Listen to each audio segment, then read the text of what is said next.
the shadow beneath. I've always been a skeptic. Ghosts, monsters, demons, stories for children to keep them from straying into the dark. That's what I believed, at least, until I moved into that house on Ashmere Road.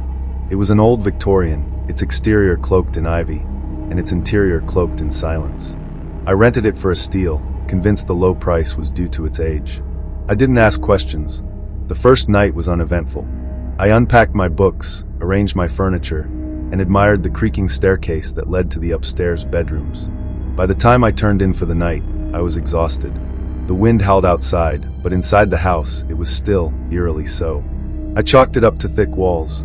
It wasn't until the second night that things started to feel off.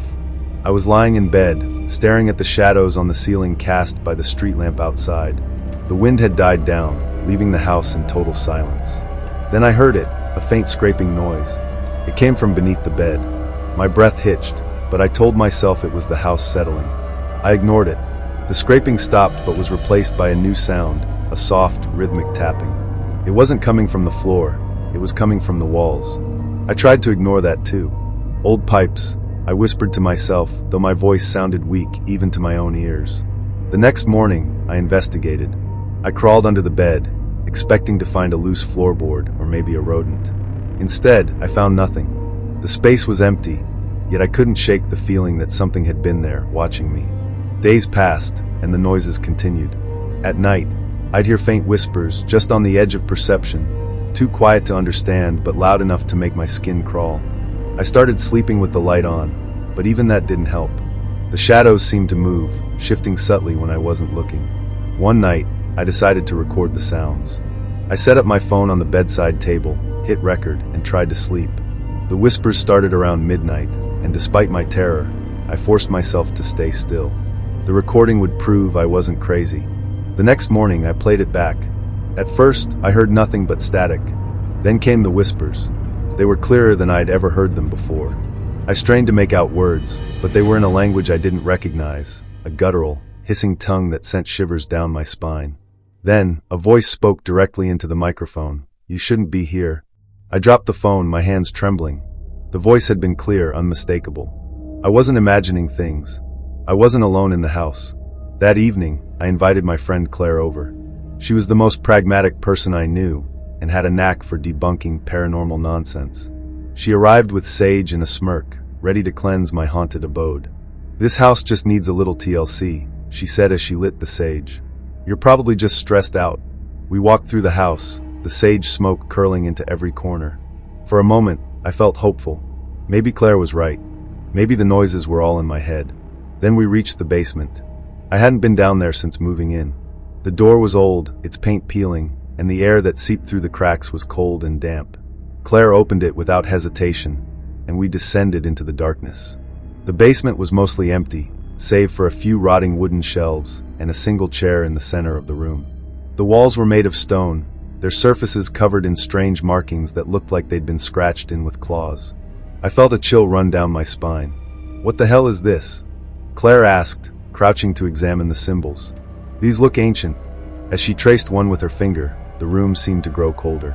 The light from her flashlight flickered, and I felt a sudden, overwhelming sense of dread. "We need to leave," I said, my voice trembling. Claire laughed nervously. "Come on, it's just..." Before she could finish, the flashlight went out completely. We were plunged into darkness. I heard Claire gasp, and then something moved in the shadows, a low, guttural growl that made my blood turn to ice. "Run!" I screamed, grabbing her arm and pulling her toward the stairs. We stumbled back into the kitchen, slamming the basement door shut behind us. Claire was pale, her hands shaking. "What the hell was that?" she whispered. "I don't know," I replied, my voice barely audible. That night, Claire insisted on staying with me. We sat in the living room, the lights blazing, but the atmosphere was oppressive. It felt like the house was watching us, waiting. Around 3 a.m., the noises started again. First, the tapping, then the whispers. Claire's face turned white as she realized I hadn't been imagining anything. Suddenly, the lights flickered. The air grew cold, and a shadow moved across the room. It wasn't cast by anything. It moved independently, creeping along the walls and ceiling like a living thing. We froze, too terrified to move. The shadow stopped in the center of the room, growing larger, darker. and then, from its inky depths, a face emerged. It was grotesque, distorted and hollow, with empty sockets where eyes should have been and a mouth that stretched far too wide. "You shouldn't be here," it said, its voice echoing from everywhere at once. Claire screamed, bolting for the door, but it wouldn't open. The shadow stretched toward her, tendrils wrapping around her ankles and pulling her back. I tried to help her, but as soon as I touched the shadow, a searing pain shot through my hand, and I fell to the floor. The last thing I saw was Claire being dragged into the darkness, her screams fading as the shadow consumed her. Then everything went silent. I woke up hours later, lying on the living room floor. The house was empty. Claire was gone. Her car was still in the driveway, her phone on the coffee table, but there was no trace of her. I called the police, but they found nothing. No signs of struggle, no evidence she'd ever been there. They didn't believe me, of course. Who would? A shadow monster? I must have been imagining things. But I wasn't. I know what I saw. I moved out the next day, leaving everything behind. I couldn't stay in that house, not after what happened. But even now, in my new apartment, I can't escape the feeling that it's not over. Last night, I heard the tapping again. This time, it came from the closet, and when I opened it, there was nothing there, except a faint guttural whisper. "You can't run forever."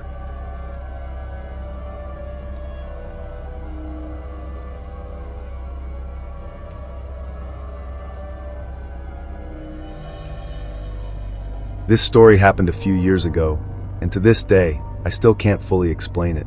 I was 22, working as a freelance graphic designer, and trying to save money. When I found a cheap apartment in an older building, I jumped on it. The landlord warned me it was old and had quirks, but I didn't care. The price was unbeatable. The apartment was small, just a one-bedroom with a kitchen and living room. It was on the 3rd floor, and the hallway leading to it always smelled faintly of mildew. Still, it felt like a steal. The only odd thing I noticed when I moved in was a door in the living room. It was locked, and the landlord told me it led to an old storage closet that hadn't been used in decades. He didn't have the key anymore, and since I didn't need extra storage, I didn't think much of it. The first few weeks in the apartment were fine. The neighbors were quiet, and I liked the view from the small balcony. But then strange things started happening. One night, as I was working late on a project, I heard a noise. It was faint but distinct, like the sound of something tapping on glass. I froze, my hands hovering over my keyboard, listening intently. The sound continued, rhythmic and deliberate. It was coming from the living room. I crept out of my bedroom and peeked around the corner. The tapping stopped. The room was empty, and the only light came from a street lamp outside. I chalked it up to my imagination, or maybe a branch hitting the window, and went back to work. But that was just the beginning. A few nights later, I woke up to the sound of footsteps. They were slow and heavy, moving through the apartment. My heart started racing. I grabbed the closest thing I could find, a heavy flashlight, and crept out of bed. The footsteps stopped as I entered the hallway. I checked every room, even the bathroom, but there was no one there. Then I noticed something strange. The locked door in the living room was slightly ajar. I stood there for a moment, staring at the door. My landlord had said it couldn't be opened, so how had it moved? Summoning my courage, I approached it and pushed it open. What I saw didn't make sense. The door led to a room that shouldn't have existed. The apartment was small, and there was no space for an extra room. Yet here it was, a small, dark space with walls covered in peeling wallpaper. The air inside was cold, much colder than the rest of the apartment, and it smelled damp, like wet earth. In the center of the room was an old chair. It faced a blank wall, and sitting on the chair was a doll. It looked handmade, with mismatched button eyes and a crooked mouth stitched into its fabric face. I felt an overwhelming sense of unease. Something about that room was deeply wrong. I backed out, shutting the door as quickly as I could. I didn't sleep that night. The next morning, I called the landlord. He sounded confused when I told him about the room. "That's impossible," he said. "That door doesn't open. There's nothing behind it." I insisted, but he told me I must have been dreaming and hung up. That evening, I decided to ignore it. Maybe I really had imagined it. But when I got home, the door was open again. This time, the chair was facing the door, and the doll was sitting on the floor in the middle of the living room. I felt like I was going to be sick.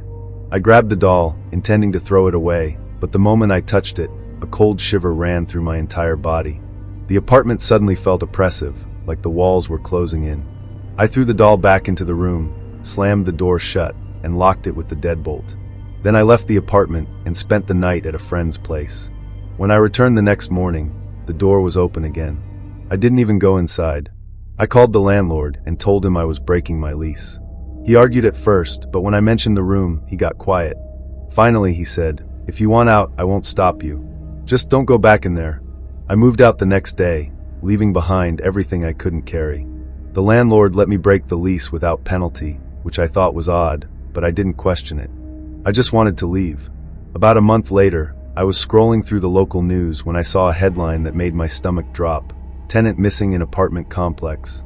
The article described how a man who had moved into my old unit hadn't been seen for days. When police entered the apartment, they found no signs of him, just a small, empty room with a single chair and a doll sitting on it. I haven't gone back to that building since, and I never will.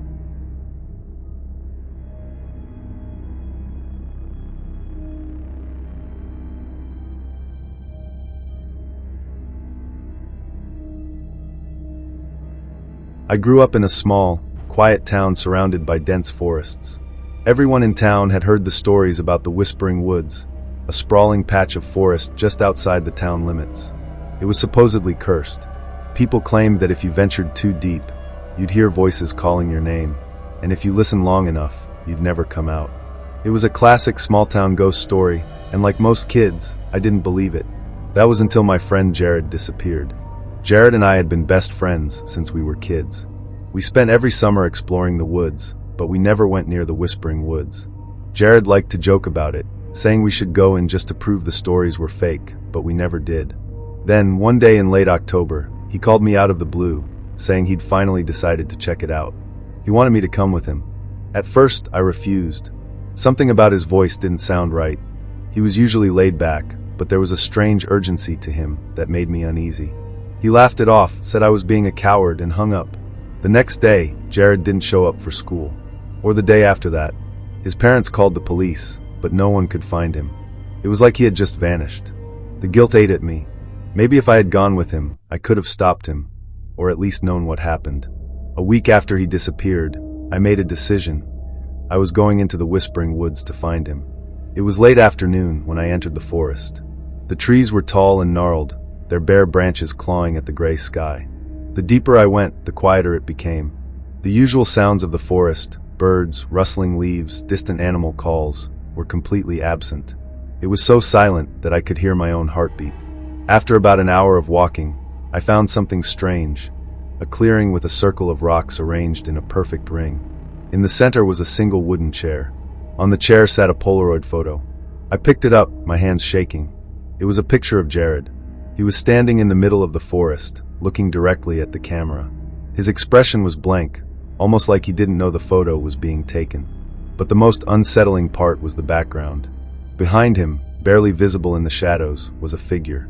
It was tall and thin, with impossibly long arms and a featureless face.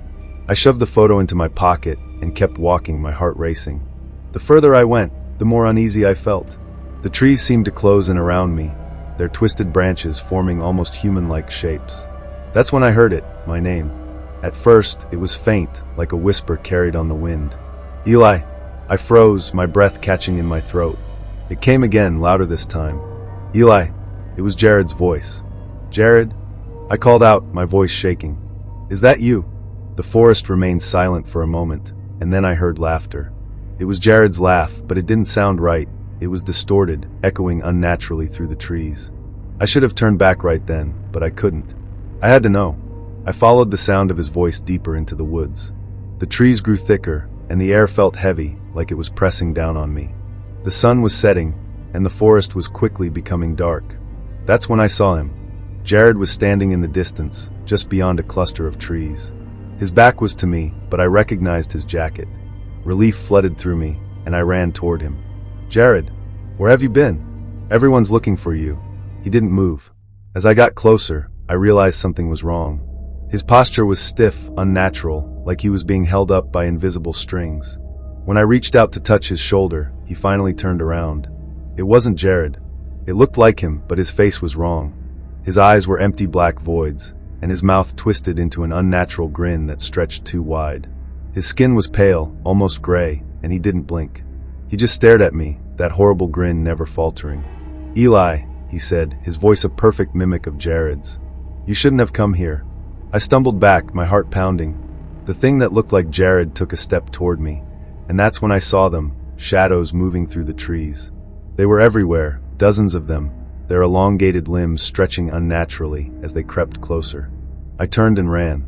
The forest seemed to shift as I ran, the trees twisting and moving to block my path. The whispers followed me, growing louder, overlapping into a cacophony of voices. They called my name, taunted me, laughed. I could feel something behind me getting closer. I didn't dare look back. Somehow I made it out. I burst into the open field outside the forest, collapsing onto the ground, gasping for air. When I looked back, the forest was still. There was no sign of the shadows or Jared. I never told anyone what happened. The police eventually declared Jared missing, presumed dead. His family moved away, and the town slowly forgot about him. But I haven't. Every now and then, I dream about the forest. In the dreams, I'm standing in the clearing with the circle of rocks, and Jared is sitting in the chair, smiling that awful, twisted smile. I always wake up before he speaks, but I know what he's going to say. He's going to tell me to come back.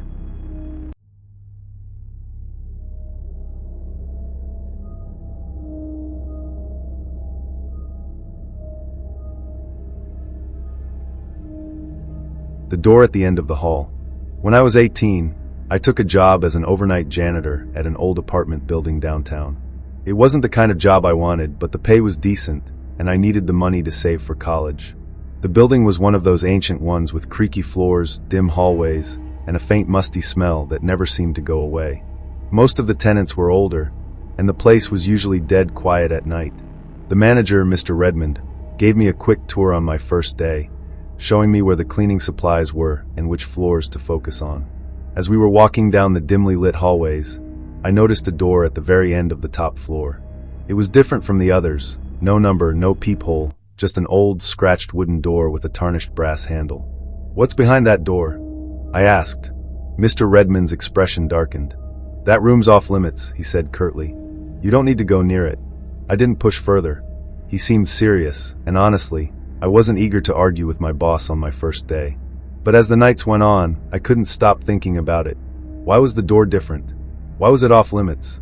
One night, about 2 weeks into the job, I was cleaning the hallway on the top floor when I heard it, a soft scratching noise. It was faint but distinct, coming from the door at the end of the hall. I froze, listening. The sound stopped, and the hallway fell silent again. I told myself it was probably a rat or some other pest, but the curiosity was eating at me. The next night, the scratching happened again, but this time it was followed by something else, a faint whisper. I couldn't make out the words, but it sounded like a woman's voice, soft and pleading. "Hello!" I called out, my voice shaky. The whispering stopped. I waited, staring at the door, but nothing else happened.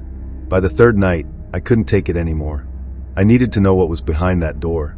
I waited until my shift was nearly over, around 3 a.m., when I knew Mr. Redmond wouldn't be around. Armed with a flashlight, I made my way up to the top floor.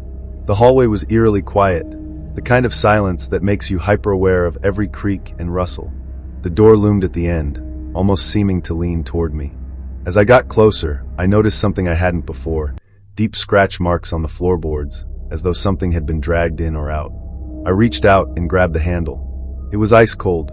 For a moment, I hesitated. Every instinct told me to walk away, but curiosity won out. I turned the handle. The door creaked open to reveal a pitch-black room. My flashlight beam barely cut through the darkness, illuminating a dusty, empty space. The walls were bare, the floor covered in a thick layer of grime. But in the center of the room was a single wooden chair. On it sat a tape recorder. I stepped inside, my heart pounding. The air was heavy, almost suffocating, and I had the overwhelming sense that I wasn't alone. Slowly, I reached for the tape recorder and pressed play. At first, there was only static. Then a voice, soft, trembling, and filled with despair. It was a woman, and she was crying. Through her sobs, she said, "Please, if you're hearing this, don't open the door. Don't let it out." Suddenly, the recorder clicked off, and the room plunged into total silence. I stood frozen, gripping the flashlight like a lifeline. Then I heard it. Behind me, the door slammed shut. The sound was so loud it felt like the air had been punched out of the room. I spun around, my flashlight flickering, but the door was gone. Where it had been was now just a solid wall. My breathing quickened as I turned back to the chair and stopped cold. The chair was empty. My flashlight sputtered, the beam growing weaker. I felt it before I saw it. A presence, something dark and oppressive, filling the room. The shadows in the corners seemed to grow and stretch, reaching toward me. Then in the dim light, I saw it, a figure emerging from the darkness. It was tall and impossibly thin, its limbs bending in unnatural ways. Its face was blank, featureless, yet I could feel its eyes on me. It started moving toward me. I screamed, pounding on the wall where the door had been, but it was solid. The thing moved closer, its shadowy form engulfing the room. Just as it reached me, the flashlight died. I don't remember how I got out. The next thing I knew, I was on the floor in the hallway, gasping for air. The door was there again, closed and silent. I didn't wait to figure out what happened. I grabbed my things and left the building. The next morning, I quit the job. Mr. Redmond didn't even seem surprised when I told him. He just nodded and said, "Smart choice." To this day, I don't know what was in that room, and I don't want to. But sometimes late at night, I still hear it in my dreams. The scratching, the whispering, and the voice on the tape, warning me not to open the door.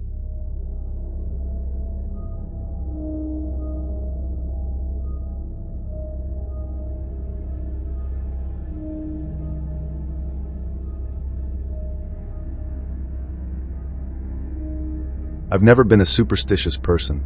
Ghost stories and creepy urban legends never bothered me. That changed last year when I moved into an old, two-story house in a quiet suburb. It was my first time living alone, and I was excited to finally have a place to myself.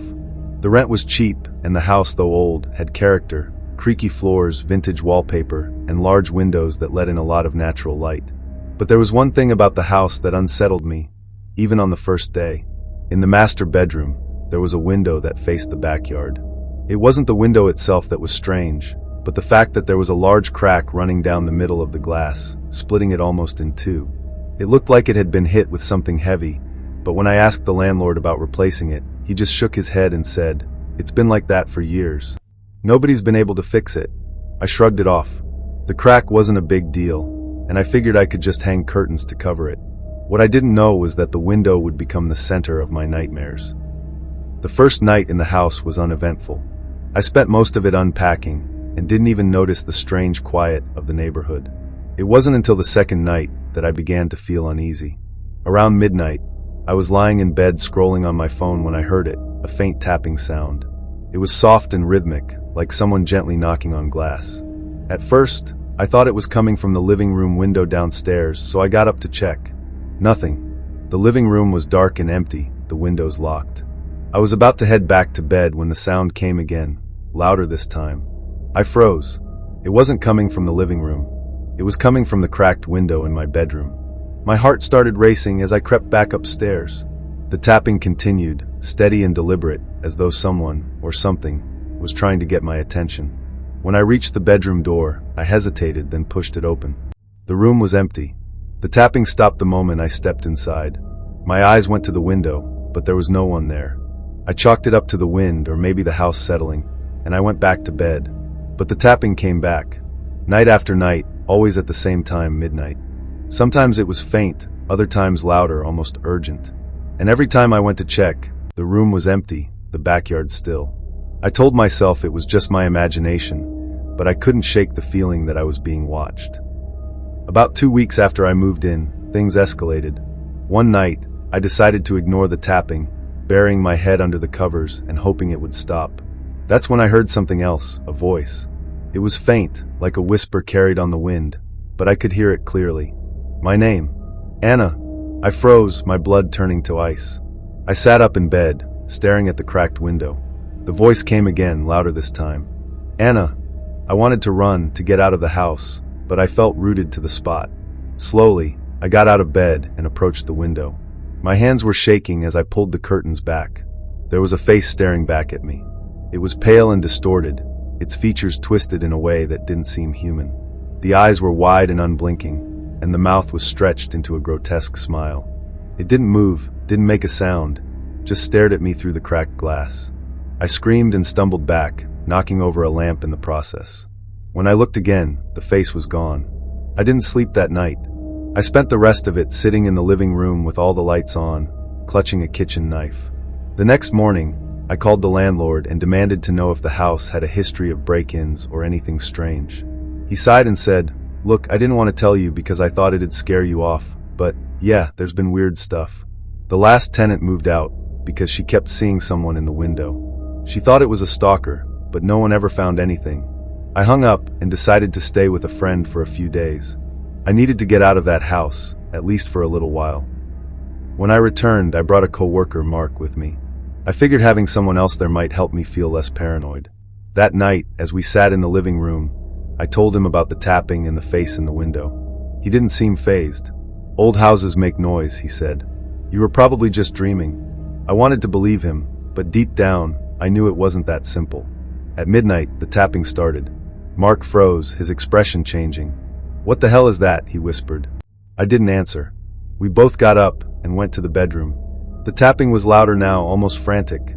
Mark pulled back the curtains, and for a moment, nothing was there. Then the face appeared. It pressed against the glass, grinning that same twisted grin. But this time it moved. It raised a hand, and we both saw it, a long, claw-like finger tracing the crack in the window. "Anna," it whispered again, its voice a chilling rasp. Mark yanked me out of the room, slamming the door behind us. "We're leaving," he said, and I didn't argue. We ran out of the house and didn't stop until we were in his car. I never went back to that house. I called the landlord the next day and told him I was breaking the lease. He didn't argue. I don't know what's in that house or why it was calling my name, but sometimes late at night, I still hear the tapping in my dreams. And when I wake up, I can't help but glance at my window, just to make sure no one is looking back.